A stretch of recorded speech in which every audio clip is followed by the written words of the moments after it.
Hey everyone, welcome back to Redditly. Today's video is titled, Wife Cheated After 13 Years Together. There is also 2 updates included in this video, so make sure you stick around for that as well. Please make sure you like and subscribe and hit that notification bell. Let's get right into it. A little background, my wife, 28 female, and I, 28 male, have been together for 13 years. We started dating when we were roughly 16, never broke up, and got married 3 years ago. We had the kind of relationship that others were jealous of, and everyone always expected us to get married when we were younger. Over the past year and a half, or 2 years, things started changing between us. Some issues came up with her family, and she started to become more and more distant, both emotionally and physically. Started being super protective of her phone, and grew closer and closer with a male coworker. Long story short, I snooped. Yes, I know this is bad, on her phone because I had a feeling something was going on based off a variety of factors, and found incriminating texts and confirming that she was having an affair with this guy. When I confronted her early September, she owned up to it and said it's been going on for a year. They had been having the affair in our home, sleeping together in our bedroom that would eventually be the room where our future children slept.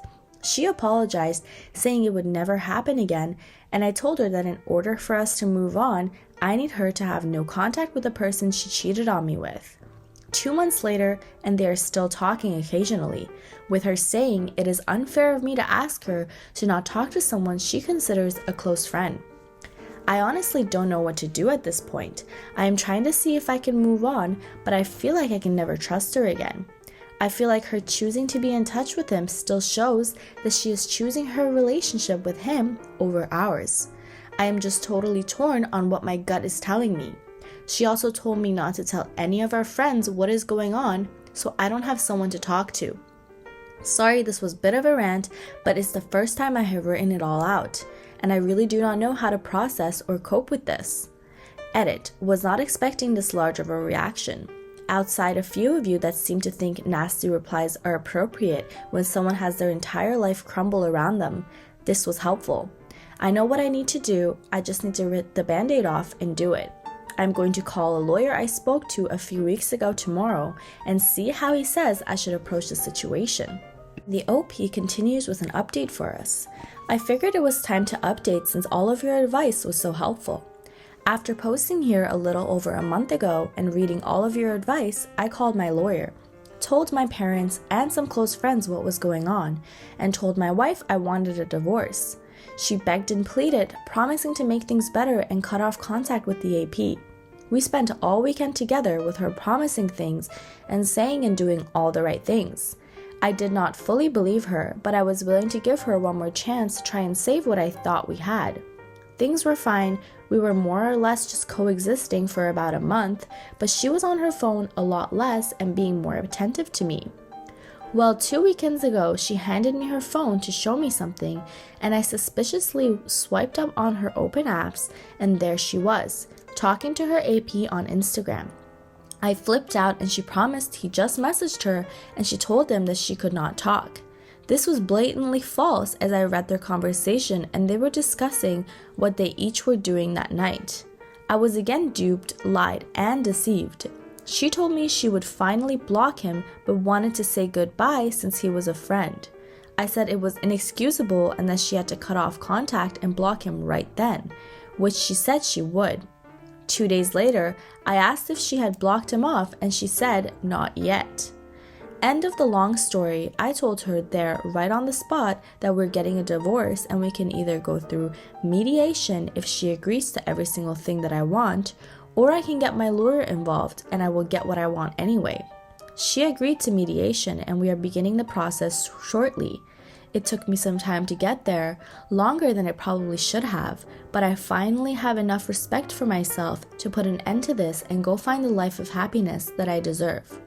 She still tries to make me feel bad about all of this, blaming me to a degree and telling me how awful of a situation I am putting her in.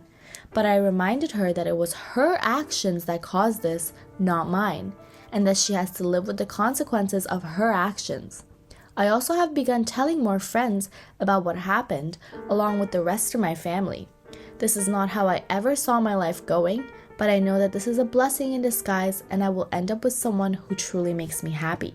Now here is OP's final update.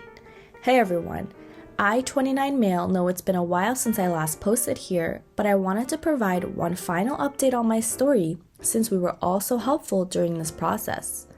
So after telling my ex, 29 female, that we were getting a divorce, the gaslighting went into overdrive, blaming me, telling me it is my fault that I'm doing this to us and that I'm giving up on our marriage. That is really sad that I'm letting our relationship end this way, and I'm going to take away the home that our dog knows, etc., etc. I stood strong and didn't let her get to me, and went through with the divorce mediation. Mediation was smooth. She agreed to everything that I wanted, and I received notice from the courts yesterday that I am a free man. We sold the house within 3 months of starting mediation. She moved out 1 month prior to closing on the house. The gaslighting continued while living together, waiting for the house to sell, with her continuing to blame me and telling me that I am mean because I refuse to speak to her at all, and countless other things that only truly sick individual would think to be true given the situation. Once the house sold, I moved back to my parents for a few months to collect myself and just figure out what to do with my life. I started weekly therapy and was able to reflect on the relationship, seeing how toxic and one-sided everything was, how I was always the one putting myself second and sacrificing my happiness to try to tolerate her and her unrealistic needs and expectations. My therapist suggests that it sounds like she has borderline personality disorder, which is a condition that runs in her family, and it makes total sense. I was also able to, and continue to, work on underlying issues that allowed me to get into such a toxic relationship. At this point, I feel like I will be able to identify the warning signs. I recommitted to my physical health as well, losing 15 pounds over the last 3 months and getting back into running, currently training for a 10K. Early this month, I moved into my own place in New York City. I am reconnecting with friends who I lost touch with, and I have started dating for the first time in my life, albeit pretty unsuccessfully at this point. Plus, I got a promotion at work a few weeks ago, and I worked my tail off for it. I am mentally, physically, emotionally, and financially in a better place than I have been for years, and her showing me her true colors by having this affair was the greatest favor she could have done for me. I still have not told all our mutual friends about the affair, as I was afraid she would get angry and tank mediation. But now that the divorce is final, I will be notifying everyone in our lives as to who she is and what she did. I guess this was just all a long-winded way of saying that things will get better. There is nothing wrong with any of us because we were cheated on, and try to use this as a launching point for making yourself better and working to make yourself the best possible person. This is going to be my last significant post here, most likely, as while I don't think my journey of healing has come to an end, it's come to a new chapter, and dwelling on what this woman did to me is not worth it. Thank you again for all the support, both in terms of kind words as well as the harsh truths that I had to read.